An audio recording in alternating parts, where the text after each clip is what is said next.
nós. Pai, colocamos diante de Ti, Pai, a palavra que foi lida será explicada. Que essa mesma palavra exposta possa ser aplicada por meio do Espírito de Deus que é santo. Senhor, traga temor e tremor ao nosso coração, Pai, de um assunto tão vasto da Tua palavra, tão sério. Nós precisamos da boa compreensão, da boa mão do Senhor, Pai, iluminando os nossos olhos, iluminando o nosso coração, o nosso entendimento para a real compreensão desse texto. Ajuda-nos, Senhor, a ser canal de bênção, a ser voz do Senhor nessa noite, para que os meus dons possam ser profundamente edificados, não apenas hoje, mas enquanto nós estivermos meditando nos próximos cultos a respeito deste tema. Guia-nos, ó Deus, pelas veredas da Tua palavra. Guia-nos, Senhor, pelos caminhos retos de santidade e de uma boa teologia e de uma boa explicação da Tua palavra. Oramos assim pela fidelidade às Escrituras, em nome de Cristo Jesus. Amém. Bom, o título para essa série, talvez a gente colocou tomando decisões segundo a vontade de Deus. Depois, repensando, a gente poderia talvez melhorar um pouco e colocar compreendendo a vontade de Deus. Esse termo é muito vasto na Bíblia. Esse termo existe na Bíblia. E tem um autor chamado Bruce Waltke, que ele até diz de alguma forma assim: olha, será que a gente não está buscando a vontade de Deus de uma forma pagã? A gente vai tratar disso um pouco mais adiante, não é o nosso foco hoje. Mas isso tem gerado, infelizmente, muita divisão, intriga no meio evangélico e até mesmo assim, a forma de interpretação dos textos bíblicos em relação a esse assunto. Então esse assunto, ao mesmo tempo que é vasto e delicado, por causa das vastas interpretações que a gente vê no meio cristão. E a nossa ideia aqui é basicamente abordar alguns textos da Palavra de Deus durante essa série. Esse texto do qual está diante de nós em tela de Efésios, Paulo faz uma divisão de 3 formas de como nós devemos viver a vida cristã. Basicamente, no verso 15, 16 e 17 está a divisão textual do que nós vamos tratar hoje à noite. E eu quero orientar você de como viver a vida cristã. Essas orientações para o cristão, segundo a vontade de Deus, estão descritas aqui nesse texto. A primeira delas nós vemos no verso 15, quando ele diz: portanto, tenham cuidado da maneira como vocês vivem. Não vivam como tolos, mas como sábios. A primeira forma de você compreender a vontade de Deus ou viver esta vontade é viver uma vida como um sábio e não como um tolo. Em algumas traduções nós vemos, na verdade, nesse verso, dizendo: vede prudentemente como andais. Esse alerta ocorre, irmãos, com frequência no Novo Testamento. Por diversas vezes o cristão é seduzido a não fazer aquilo que é a vontade de Deus. O cristão é seduzido em situações, na verdade, que a palavra de Deus nos alerta no Novo Testamento, onde em muitas áreas da vida do crente ele quer desviar-se desse propósito, dessa vontade que não é a do Senhor.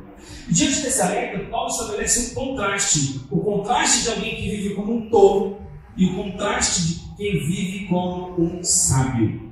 Ele começa como um tolo. O tolo, na verdade, são aqueles que não têm a percepção da eternidade, das coisas que pertencem ao Senhor e à salvação. O tolo, na verdade, almeja alcançar um alvo elevado, mas o seu alvo elevado é restrito a este mundo somente. Ele está preocupado só com essa vida.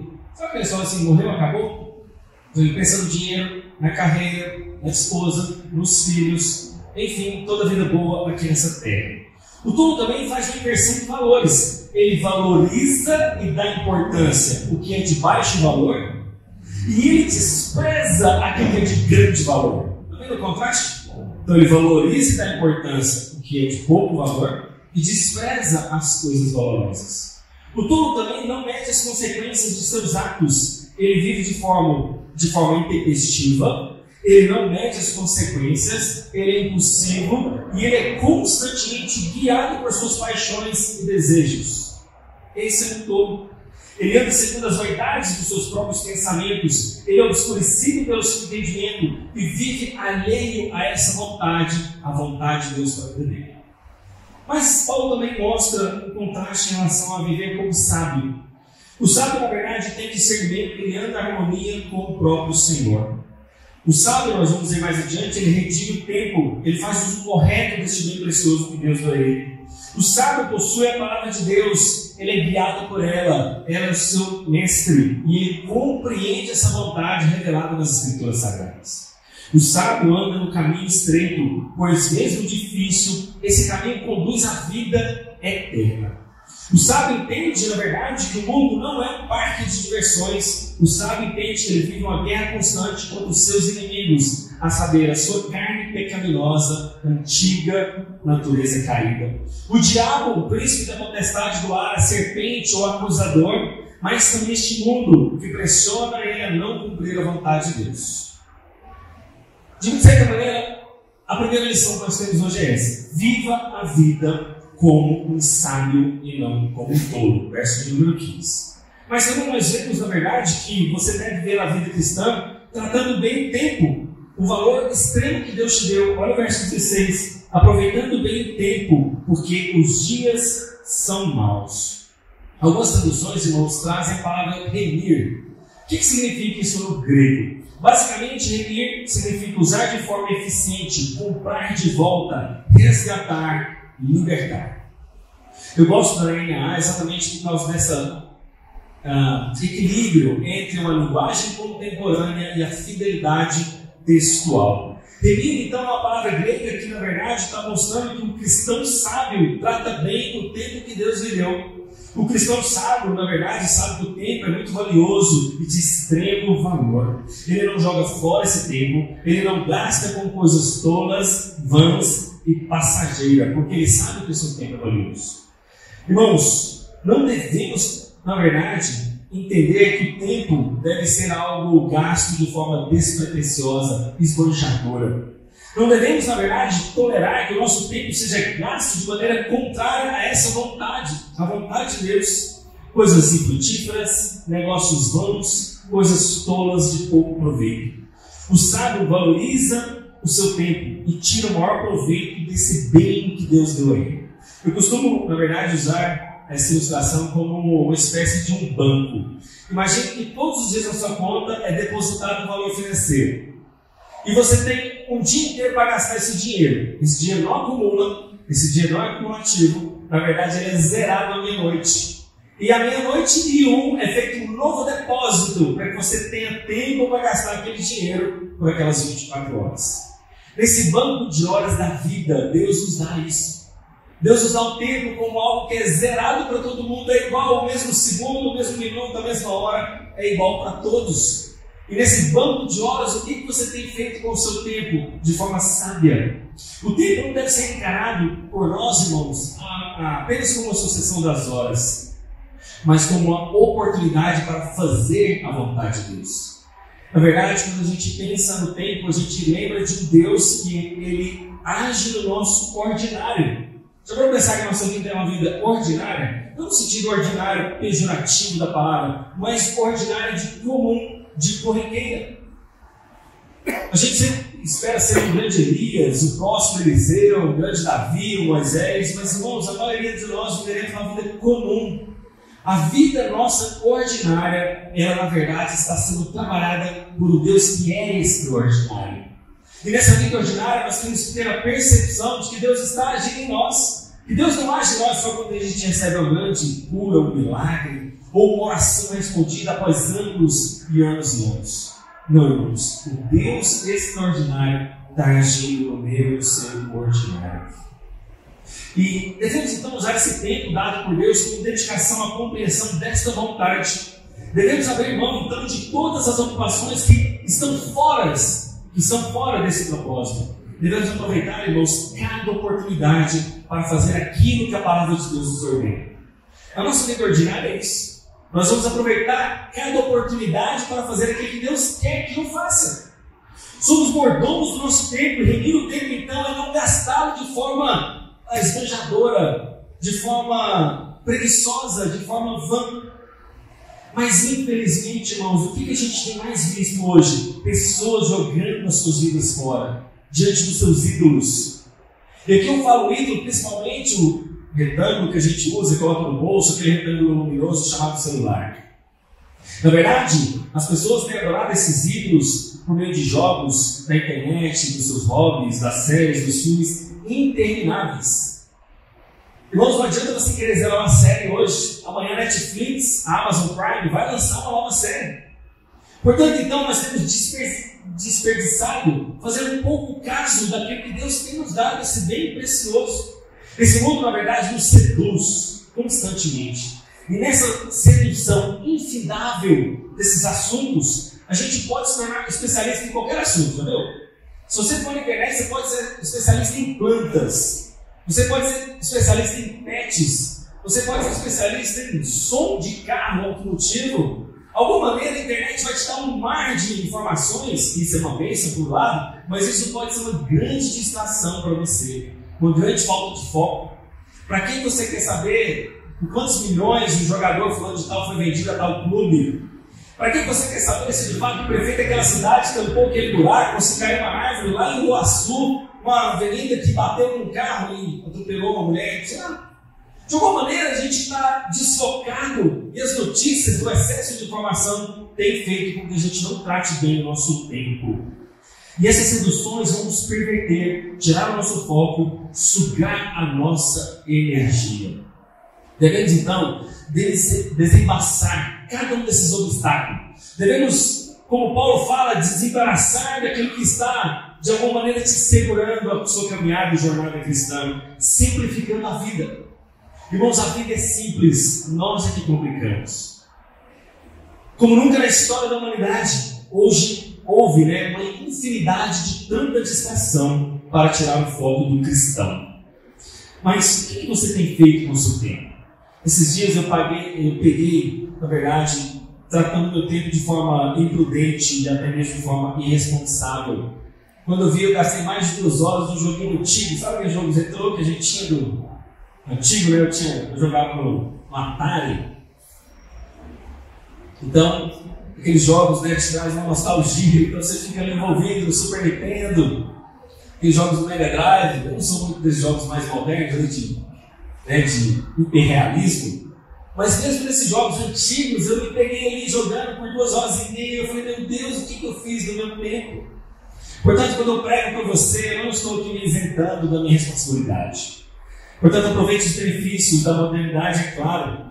E o que eu digo aproveitar os benefícios da modernidade? Irmão, se você tem um banco digital, e hoje a gente quase não vai nas filas do banco, isso é uma bênção. Quando você tem um carro para deslocar mais rápido para vir para a igreja, um ônibus, isso é uma bênção. Ou um avião. De alguma maneira, nós temos que usar a modernidade para o nosso benefício. Mas o que a gente pega daquele tempo que a gente gastava tantas horas ali na lotérica, na fila do banco, ou para pagar uma conta? O que a gente tem feito nesse tempo?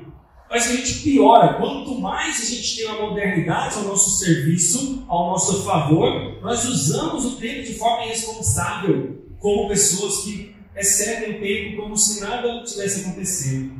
Portanto, a internet, por mais que ela seja mal aliada, talvez hoje, também é, na verdade, a pedra de tropeço dos crentes.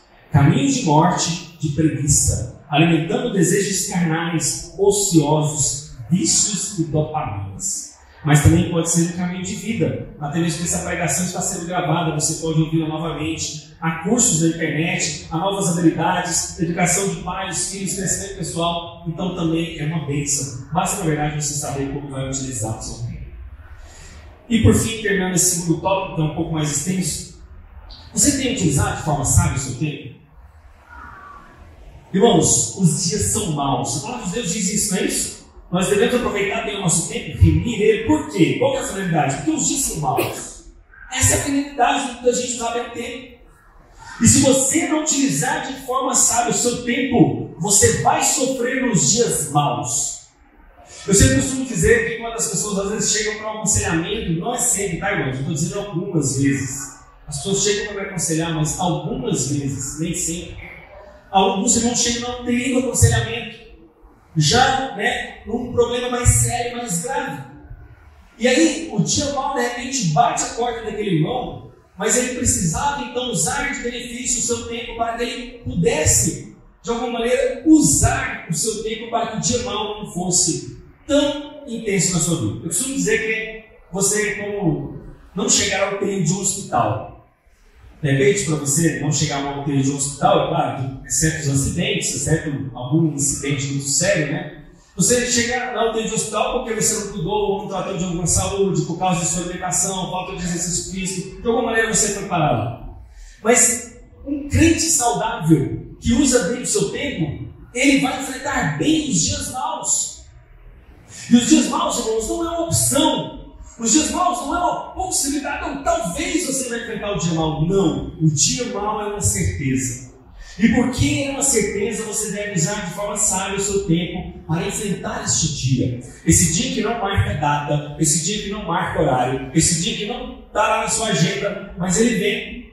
E ele refere-se a esses dias maus não só a uma possível perseguição que o cristão possa enfrentar, principalmente no contexto de Paulo, mas nós não estamos falando apenas desses dias de perseguição. Nós estamos falando de dias maus que se refere a toda desordem, a toda corrupção, a toda desorientação que o pecado nos trouxe. O pecado trouxe desordem, corrupção, desorientação. Esses dias maus vão bater em nossas portas. E quando a gente reconhece essa verdade, irmãos, ela é maravilhosa, porque a gente passa a usar o tempo de forma sábia, aproveitando cada oportunidade que Deus nos deu para expressar a sua vontade. Então nós devemos viver como sábios e não como tolos, verso 15. Nós devemos, na verdade, render o tempo, porque os dias são maus. E por fim, Paulo nos orienta, por essa razão, não sejam insensatos ou tolos novamente, mas procurem compreender qual é a vontade do Senhor. Aqui está o terceiro e último tópico da nossa pregação, mas ele é um pouco mais extenso, até mesmo por causa do tema da nossa série de pregações. Irmãos, parece que os Efésios, as pessoas da cidade de Éfeso, parece que não estavam compreendendo bem o que era a vontade de Deus. E talvez esse é o nosso maior problema hoje. O problema não é que você talvez não saiba a vontade de Deus. Nós vamos dizer isso, a vontade de Deus é revelada na palavra de Deus. Deus não brinca de esconde com a sua vontade. A vontade de Deus já é explícita. Mas parece que as pessoas não estavam conseguindo compreender essa vontade. Talvez esse é o nosso defeito, o nosso erro. E talvez eu quero te ajudar nessa noite a compreender melhor essa vontade de hoje. Porque elas estavam vivendo de forma tola, como ele falou, insensata. Porque a vontade já revelada não era compreendida. Paulo exorta aquela igreja de Éfeso para que as pessoas tivessem o entendimento, a razão, a vigilância, o esforço e o zelo para compreender essa vontade. Irmãos, nada é mais importante do que isso na vida de um cristão. Nada é mais importante do que, eu vou falar algumas palavras, lembre-se disso. Nada é mais importante do que você conhecer essa vontade, do que você compreender essa vontade e do que você praticar essa vontade. Este é um dos assuntos que está no centro da experiência cristã. Todo cristão piedoso em algum momento se deparou com essa questão na vida. Como compreender, como tomar decisões, como buscar direção da forma mais sábia. E compreender essa vontade talvez tenha sido um dos grandes dilemas do cristão contemporâneo, porque ele entra em crise. Ele entra em crise talvez por não compreender essa vontade. Ele entra em crise porque talvez ele tenha que tomar uma decisão amanhã e você não sabe o que fazer. E por um lado, irmãos, isso é positivo. Por que é positivo? Se você está buscando compreender essa vontade, mostra piedade no seu coração. Se você busca compreender a vontade de Deus, mostra que você está sendo um cristão que é temente ao Senhor e você quer compreender essa vontade. Isso é uma bênção. Esse é o lado bom, esse é o aspecto positivo. Mas por outro lado, há um aspecto negativo que isso pode fazer muita apreensão ao seu coração. Isso pode te tirar até mesmo a paz. Portanto, compreender essa vontade, praticar essa vontade é fundamento para o cristão, porque envolve o conhecimento da própria Escritura. Portanto, não fique ansioso com relação a esse assunto. Deus já revelou a sua vontade em sua palavra. Nós temos a Bíblia para nos guiar. Portanto, essa ideia, então, dessa compreensão da vontade já revelada é o que eu quero que você tenha nessa noite no seu coração. E buscar compreender essa vontade significa andar na dependência de Deus, não da sua intuição, não do seu achismo. Eu já vi que hoje nós somos muito especialistas no achismo, né? Eu acho que isso, eu acho que aquilo. Não, irmãos. A palavra de Deus não é baseada em achismo. E é uma frase de, se eu não me engano, a autora é Clarice Lispector. Eu acho que foi ela que disse essa frase. Se não, fica atribuída a ela, se não a ela, a outra pessoa. Mas esse autor dizia o seguinte: o mais importante do que a velocidade que você anda é a direção que você está indo. Talvez a gente está muito preocupado com velocidade, reparou? A gente quer sempre mais, sempre o passo que eu não alcancei, a faculdade que eu não terminei, a pós-graduação que eu não fiz, os filhos que eu não tive, o carro que eu não adquiri. A gente está nessa velocidade, mas será que a velocidade que a gente anda é a direção correta? Então, antes de partir por questões práticas e objetivas, eu preciso te dar alguns conceitos teológicos. Essa parte eu não quero que seja maçante. Eu quero que esses fundamentos teológicos balizem, esses 4 pilares possam ser o fundamento do porquê nós vamos falar lá de objetividade, prática, de cumprir a vontade de Deus. Por isso, prepare agora o seu coração para que possamos conhecer esses 4 pilares teológicos muito importantes. Quando tratamos a respeito da vontade de Deus, irmãos, nós vemos uma abrangência desse termo. Esse termo nunca é dito da mesma maneira em toda a Bíblia, entende? Há alguns aspectos do que é a vontade de Deus em toda a Escritura. Isso não significa que Deus tem várias vontades, não é isso. Deus tem uma única vontade, mas ela que diferencia nos aspectos quando ela é tratada no texto bíblico. E essa expressão, então, de representar a vontade de Deus, tem sempre um plano eterno maior, um propósito macro, do qual Deus há de cumprir essa vontade dele. E essa vontade acontece de acordo com esse plano, com esse projeto eterno, e Deus há de cumprir a sua vontade. E por causa disso, irmãos, todas as coisas vão cooperar para o cumprimento desse propósito e dessa vontade. Portanto, respondendo à pergunta como compreender e praticar a vontade de Deus, pense no primeiro pilar. O primeiro pilar que você deve entender é a diferença entre livre-arbítrio e livre agência. Irmãos, eu sei que talvez muitos teólogos não fazem essa distinção, mas livre-arbítrio somente Adão e Eva tiveram. Adão e Eva tiveram, de fato, a liberdade de escolher entre o bem e o mal, entre a árvore da vida e a árvore do conhecimento do bem e do mal. Portanto, só Adão e Eva tiveram essa terminologia que não é bíblica, ela não está explícita na palavra de Deus, ou terminologia bíblica que as pessoas utilizaram para descrever melhor esse fato. Hoje, na verdade, nós temos o que a gente chama de livre agência. O que seria a livre agência? A livre agência, na verdade, é que cada um é livre para escolher algumas coisas, certo? Você teve a liberdade, a livre agência de escolher estar aqui nesse culto hoje à noite. Você teve a liberdade, a livre agência de escolher a sua roupa para vir ao culto. Você escolheu o carro que você comprou, você escolheu o apartamento que você mora, a sua casa, se é de aluguel, ou se você ia financiar ou não. É a sua livre agência. Só que, irmãos, dentro dessa livre agência há 2 grandes grupos. Há o grupo das pessoas que estão presas ao pecado, são escravas do pecado, e dentro daquele círculo maior de pessoas escravas ao pecado, elas vão escolher coisas pecaminosas dentro daquela livre agência. Explico. Alguém pode escolher viver uma vida de pecado indo para o carnaval de Caldas Novas. Alguém pode escolher dentro daquela prisão pecaminosa a livre agência de pecar em Três Ranchos, de pecar, sei lá, em Goiânia, ou de escolher viver uma vida pecaminosa dentro da escravidão do pecado. Ela tem a livre agência, mas ela é escrava do pecado. Já aqueles que são escravos de Cristo, que foram livres da escravidão do pecado, também têm a livre agência de escolher a comida que você come, de escolher a roupa que você veste, mas o seu fim, o seu propósito é glorificar a Deus. O seu fim, o seu propósito é agradar ao Senhor, é fazer a vontade do Deus que você serve. Entende isso? Então, nesses 2 grandes grupos, há uma livre agência. Escravos do pecado, outros, na verdade, escravos de Cristo. Esse é o primeiro pilar, a diferença entre livre agência e livre-arbítrio. O segundo pilar que você precisa compreender e entender para compreender essa vontade de Deus é entender a soberania de Deus e a responsabilidade humana. Irmãos, isso aqui é algo que a gente chama de tensão bíblica. Você não vai resolver isso teologicamente, racionalmente. A Bíblia fala que Deus é soberano, mas a Bíblia também fala que o homem é responsável por suas decisões. A Bíblia diz que Deus há de cumprir um propósito eterno, que o plano de Deus vai se cumprir, mas o homem também é responsável por suas escolhas. E nesses 2 trilhos aparentemente opostos, eu sempre uso aquela analogia do trilho do trem. Imagina que você está no trilho de trem e ele está em linha reta, ele está em linha, não faz curva, é reto. Quando você olha para baixo, o trilho da direita está separado do trilho da esquerda. Mas quando você olha no horizonte, parece que aqueles trilhos se unem lá no final. E quando você corre lá no final e vai lá na frente, aqueles trilhos aparentemente unidos, Quando você olha para baixo, eles continuam separados. Isso é a soberania de Deus e a responsabilidade humana.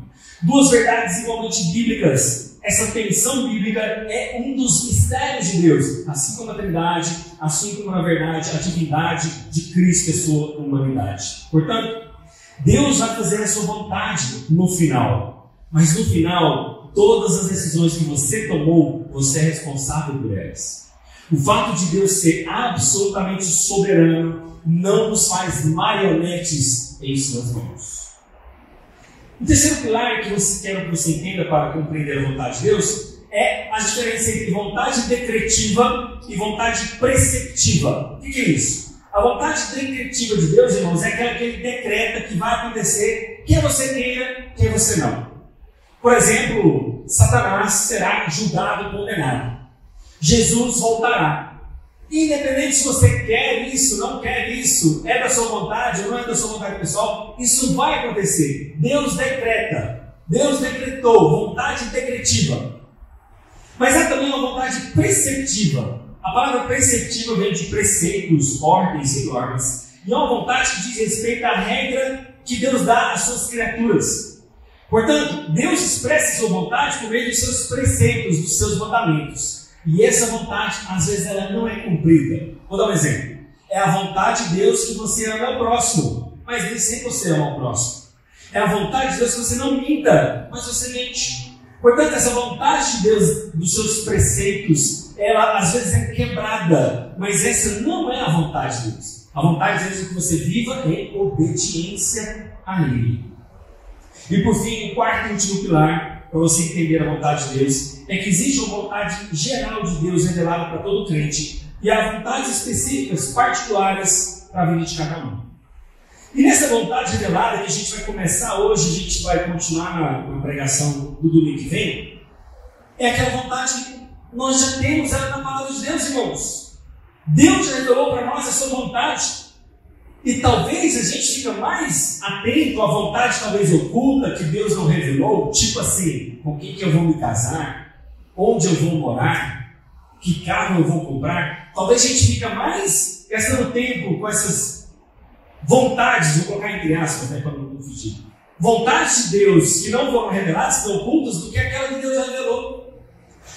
Deus espera que nós sejamos obedientes aos seus mandamentos e à sua vontade revelada na sua palavra.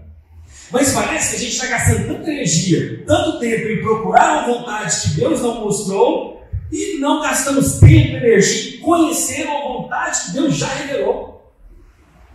Deus já revelou a sua vontade na sua palavra, mas a gente quer pensar naquela vontade que Deus não falou comigo ainda. Irmãos, vai conhecer os preceitos de Deus, vai conhecer a sua vontade, vai conhecer os seus mandamentos. Quer ver alguns exemplos bíblicos? Está escrito em 1 Tessalonicenses 4:3. Pois a vontade de Deus é a santificação de vocês, que se abstenham da imoralidade sexual. Tá? Quer conhecer a vontade de Deus? Está aqui. Quer conhecer outra vontade de Deus? 1 Tessalonicenses 5:18. Em tudo, deem graças, porque esta é a vontade de Deus para vocês em Cristo Jesus. Quer saber outra vontade de Deus? Viva a vida de gratidão. Seja grato. A vontade de Deus é que você seja alguém que seja grato. Portanto, na prática, a gente até diz que crê na Bíblia, mas a gente parece que acha que ela é insuficiente para nos orientar. A gente fala que crê na Bíblia, mas a gente não crê na suficiência que ela sirva para amanhã, segunda-feira, para o meu trabalho. Deus, na verdade, nos dá orientações gerais por meio da sua palavra para tomarmos decisões. Irmãos, aqui vai um alerta. Cuidado para você não se apoiar em sonhos, visões, novas revelações, mulher do monte, pessoas que traz chá de revelação, enfim, a Bíblia é suficiente para nos guiar. E quando obedecemos a palavra de Deus, estamos fazendo a sua vontade. E se fazemos a sua vontade, nós vamos obedecer, e se nós obedecermos, seremos abençoados. Portanto, decisões particulares, específicas, vão viver de acordo com base nas Escrituras, com base naquilo que Deus já nos revelou. Bem? Conhecendo esses 4 pilares teológicos, por qual motivo você deve compreender a vontade de Deus? Qual que é o propósito de você conhecer e compreender a vontade de Deus? O primeiro motivo que você deve compreender e buscar essa vontade é para fazer a vontade dele e não a sua. Pode parecer meio óbvio, mas eu precisava falar esse ponto. Por mais óbvio que pareça, irmãos, você deve compreender a vontade de Deus para você fazer a vontade dele e não a sua. E por mais que pareça tão óbvio, o nosso coração, na verdade, tem uma tendência de sair do trilho. O nosso coração tem a tendência de não fazer essa vontade. Porque nós queremos, na verdade, que Deus se amolde à minha vontade, ao meu querer, e não eu à vontade dele. Já falou isso? De repente, a gente está orando para Deus ser quebrantado e fazer o que eu quero. De repente, a gente está orando para que Deus se amolde ao meu desejo, à minha vontade, ao meu prazer e ceda. Então, quando falamos em fazer a vontade de Deus, irmãos, lá no fundo parece que a gente quer a nossa vontade e não a de Deus. Parece que Deus, desejamos, né, que Deus se curve e se renda aos nossos próprios desejos. Mas o que o Senhor Jesus disse como nosso modelo e padrão lá no Getsemane? Pai, se queres, afasta de mim esse cálice, contudo, não se faça a minha vontade, e sim a tua. Jesus, na oração do Pai Nosso, o que ele nos ensina? Venha o teu reino, seja feita a tua vontade, assim na terra como no céu. Portanto, irmãos, ao tomarmos decisões, nós temos que ter sempre em mente a vontade, a glória e o propósito de Deus. Amém? Vamos ficar fechados nesse primeiro motivo? Então você vai buscar a vontade de Deus por causa da vontade dele, não a sua. O segundo motivo pelo qual você deve buscar compreender essa vontade é para diminuir os erros da vida. É claro, eu vejo alguns pregadores, né, que eu leio livros, né, e falam o seguinte: você quer buscar a vontade de Deus para sofrer menos. Mas, irmãos, isso é legítimo. Ou por acaso a gente é masoquista e quer sofrer mais?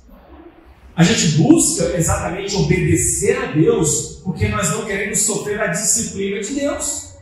Nós buscamos compreender a sua vontade para que nós sujeitemos essa vontade, sejamos obedientes e sejamos abençoados por esse Deus. É claro, é legítimo. Nós não queremos, com aquela raiz da palavra do pecado, errar o alvo. Logo, como cristãos, nós queremos agradar esse Deus. Nós queremos sim viver uma vida de agrado ao Senhor, para não estar debaixo da disciplina de Deus. Sim, portanto, queremos buscar a vontade de Deus para que os nossos erros sejam diminuídos. Mas como pecadores, irmãos, nós precisamos compreender que a gente vai errar. Nós, como pessoas falhas, e o pecado tenta de alguma maneira, né, distorcer isso, nós vamos cometer erros, mas nós buscamos fazer a vontade de Deus para a gente errar menos. Entende isso? Esse é o motivo do porquê a gente busca compreender a vontade de Deus, é porque ela já está revelada na palavra. E aqui eu vou ser redundante. Irmãos, a vontade de Deus já revelada, expressa na sua palavra, é o mandamento que você deve obedecer. As pessoas que nascem de novo por meio de Cristo Jesus devem compreender e praticar essa vontade. Porque não adianta você ser um fariseu moderno, que você apenas sabe dessa vontade, mas não vive. Qual que é o maior problema dos fariseus, irmãos? Era exatamente viver aquilo que eles já sabiam. E por causa que eles não viviam isso, eles viviam em desobediência, mesmo talvez conhecendo. Será que esse não é o seu caso? Por isso, irmãos, a gente precisa estar monitorando o nosso coração constantemente, para saber se a gente está nessa obediência ou não. A gente precisa, na verdade, não correr o risco de fazer a nossa própria vontade. Para isso, você deve buscar essa vontade. Você deve sondar constantemente a decisão que você está tomando, porque a decisão do seu coração é enganosa muitas das vezes. Não ande para aquela linha tipo assim: faz o desejo do seu coração. Faça tudo que o seu coração queira. Isso é uma frase não bíblica. E se amamos a Deus, devemos tomar decisões que estejam de acordo com essa vontade que já está revelada na palavra de Deus. Mas, infelizmente, os cristãos não se contentam com essa revelação geral e querem, na verdade, deturpar isso. Eles talvez tenham aquela ideia da vontade futurista, aquela vontade de Deus ainda não revelada, e eles preferem esquecer aquela vontade que foi revelada. O quarto motivo, irmãos, pelo qual buscamos compreender a vontade de Deus é porque essa vontade nos dá segurança e paz em meio às tempestades. Irmãos, se biblicamente estamos fazendo a vontade de Deus, podem ficar tranquilos e seguros, porque mesmo diante de tempestades, nós estaremos firmes, quando o dia mal bater na nossa porta. Paulo falou isso para a gente remir o tempo. O remir do tempo é porque os dias são maus. E quando eu faço a vontade de Deus, significa que eu estou no caminho certo e seguro. Porque quantas pessoas, irmãos, estão lá fora, cheias de dinheiro, cheias de poder, cheias de virtudes, cheias de sucesso, mas estão perdidos. Perdidos porque, na verdade, não estão seguros do caminho da vontade de Deus. Perdidos porque não acharam sentido para a vida. Apesar de bem-sucedidas, estão inseguras e não vivem esta vontade. Amém? Esses são os 4 motivos que eu separei nessa noite. Eu quero apenas tirar uma única conclusão. A conclusão única dessa noite, irmãos, dessa série de pregações, eu quero que você guarde no seu coração. Cumpra a vontade de Deus revelada nas Escrituras Sagradas. Procure conhecer essa vontade. Procure praticar essa vontade. E procure, irmãos, com todas as suas forças, não dependendo do seu próprio discernimento. Porque o nosso próprio discernimento, irmãos, ele vai te enganar. O seu próprio agir da força do seu braço vai te, de alguma maneira, levar para um caminho tortuoso. Portanto, o resumo da vida cristã é conhecer a Deus profundamente, como está lá no meu status, né, do WhatsApp, e compreender essa vontade e realizar essa vontade nesta vida. Eu sei que mais adiante nós vamos tratar sobre decisões específicas, mas é porque, como uma série de pregações, a gente precisa criar algumas bases. E antes de falar de decisões específicas, porque são uma série de pregações, lá na frente nós vamos buscar em Deus alguns ensinos dessa vontade revelada, como Deus pode nos orientar a tomar decisões específicas. A ideia não é só a gente trabalhar decisões gerais, já reveladas na palavra de Deus, mas como sermos orientados a tomar decisões para a nossa vida diária. Mas ela começa aqui, irmãos. Se você não conhecer a vontade de Deus já revelada nas Escrituras, não tem como você, na verdade, balizar as suas decisões específicas. E eu vou aqui dar um exemplo, um spoilerzinho das próximas pregações, mas pense em alguém que você vai se casar. Você fala assim: Senhor, eu quero casar com alguém da tua vontade. Se você não conhece a baliza central de que essa mulher tem que ser de Deus, temente ao Senhor, que ama os caminhos do Senhor, como é que você vai tomar decisões específicas para decidir esse assunto tão sério? Portanto, conheça essa vontade revelada para que Deus te oriente em decisões específicas da vida. Vamos orar?